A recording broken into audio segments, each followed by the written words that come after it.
যাবে। আপনার যে টাকা আসে কি ইউটিউব থেকে? অবশ্যই আসে। আমি তো টাকা নেই না। আমাকে বলে আপনি যদি ফেসবুকে অ্যাড নেন আপনাকে $50,000 প্রতি মাসে মিলবে। আরে ভাই, আমাকে জান্নাতে যেতে হবে। $50,000 আপনি আমাকে $50 মিলিয়ন দেবেন তো আমি অ্যাড দেব না? বেশিরভাগ সোশ্যাল মিডিয়ায় অ্যাড দেওয়া হারাম। আপনার চ্যানেলে মেয়ে আসবে, ছোট ছোট পোশাকে আসবে। আরে কেন আমাকে জাহান্নামে নিয়ে যাবে ভাই? আমার ইউটিউব সোশ্যাল মিডিয়ায় নো মনিটাইজেশন। কখনো কখনো কেউ স্ট্রাইক করেছে, যদি আমি অডিও ব্যবহার করেছি অনুমতি নিয়ে তার ম্যানেজারকে জানা না থাকলে, তো কখনো ভুল করে অ্যাড চলে আসে। আমার হিসাব অনুযায়ী আমিও সোশ্যাল মিডিয়া বিশেষজ্ঞ। মাশাল্লাহ। নো ব্লগিং, শুধু আল্লাহর দিকে প্রবেশ।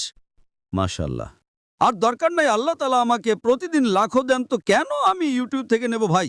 ইউটিউব থেকে হারাম কামাই। ইউটিউবের অ্যাড থেকে যদি আপনি কামান, ওই অ্যাডে মেয়ে আসবে, এটা আসবে, ওটা আসবে। আপনি হয়তো অ্যালকোহল অ্যাডকে ব্যান করবেন, কিন্তু মেয়েদের তো ব্যান করতে পারবেন না, তাই না? পারবেন কি? পারবো না।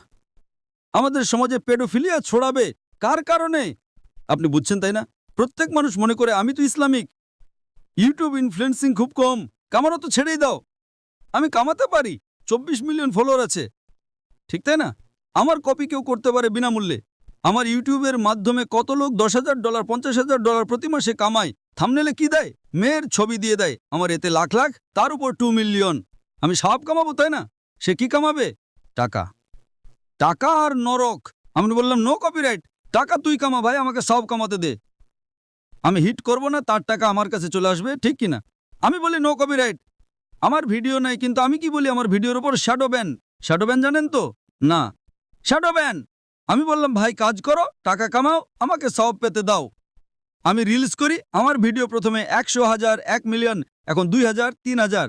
এখন পাকিস্তানে মাশাআল্লাহ বেড়ে গেছে